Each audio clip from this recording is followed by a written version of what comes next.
Okay, we are back. I'm very happy to have back on the Goldstein on Gelt show Fortune Senior Editor-at-Large Geoff Colvin, who's a best-selling author and a speaker all around the world. He wrote Talent is Overrated, and he also wrote a book called The Upside of the Downturn, Management Strategies for Difficult Times, which was considered one of the best management books ever.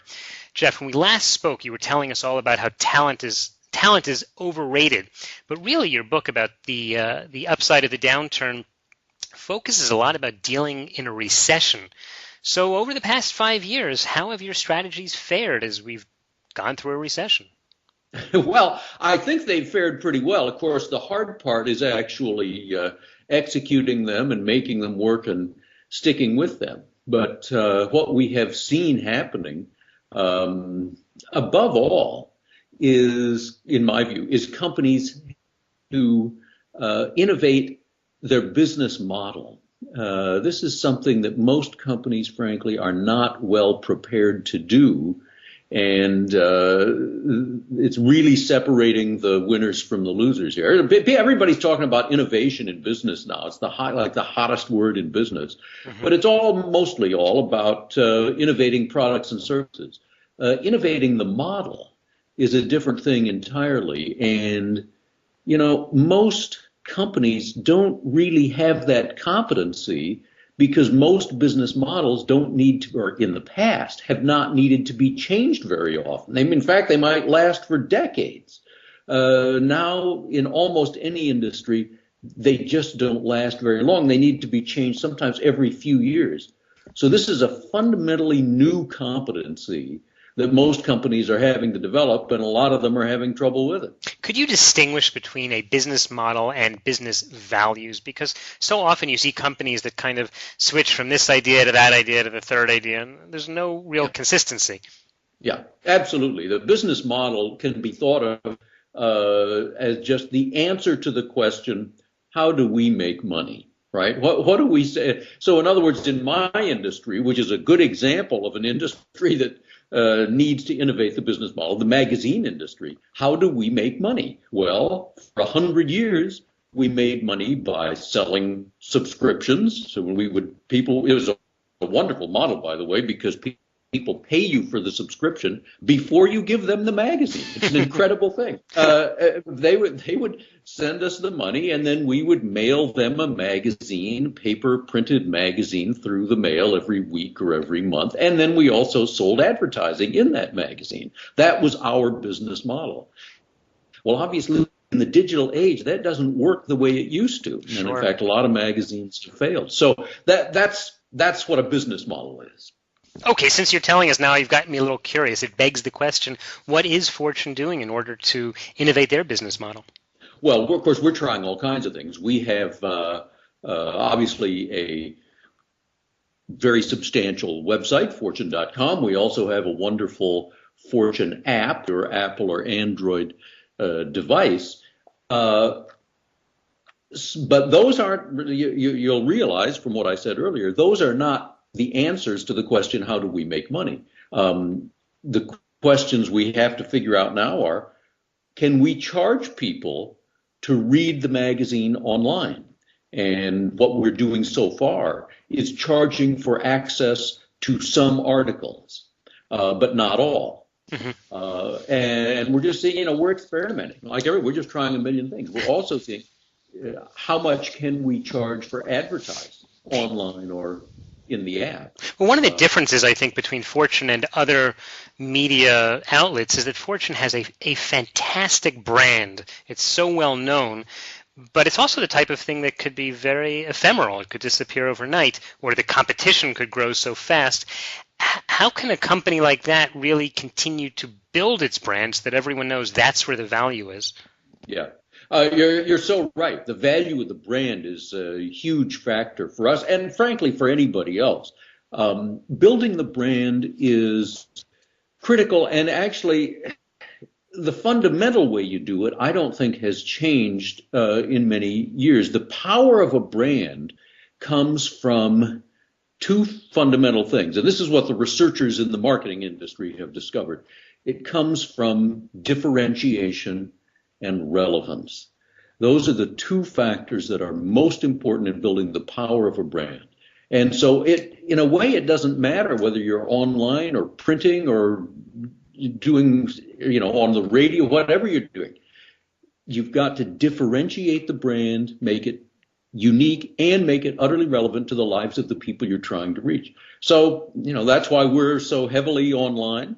And, we're trying to continue as you say, the very powerful brand we've got.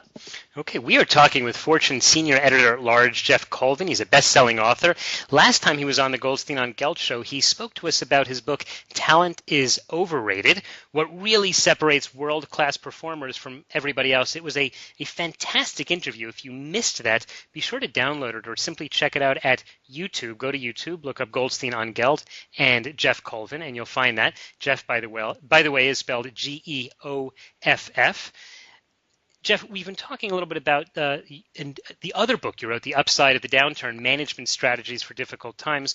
Talk to me a little bit about some of the strategies that you recommend to get through a recession.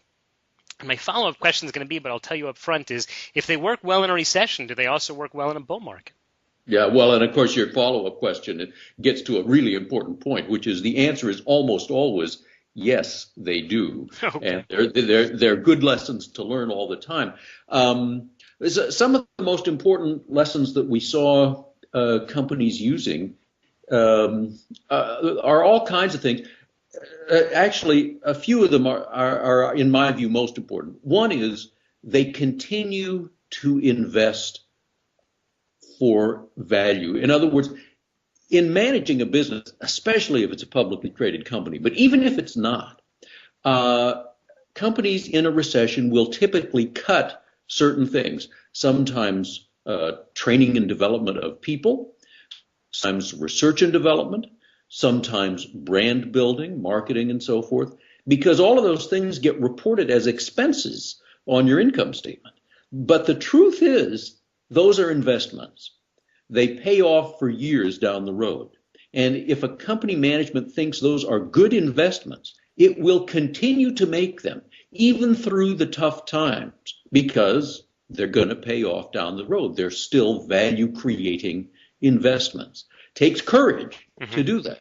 Yeah, it would be good if the governments would do that for investing in education as well. That's something that That's an investment. That's building capital. It's building human capital. Just doesn't it's not an expense. Just doesn't look at the spreadsheets these days. That's the problem. Yeah. So that's an important thing. A similar thing is continuing to build the human capital. It's amazing how companies sometimes will skimp on that. Again, I put that in a category of itself, building the human capital, building the leadership of the company, no matter what. And then actually there's another one that I always like to mention. It's quite specific, which is be courageous on pricing. One of the first things companies do in a recession or when times get tough is, at least some companies, they start cutting price because they feel that they have to. That is a more dangerous game than most managers realize. And a lot of the best managed companies will figure out ways to avoid it. Let me touch on your previous point, the human capital, because I know this is something you talk about a lot, and when you speak, you encourage the service that people can give. In other words, having listened to a lot of what you've said, I've been inspired saying, wow, I really provide a lot of services, and I constantly try to find ways that I can improve that, and I think that improves the service for my clients in my day job as a financial advisor. But one of the complaints that people have about that, and they even comment in America, is they say, what about good old-fashioned getting your hands dirty and building something? You can't have a nation of service providers, or can you?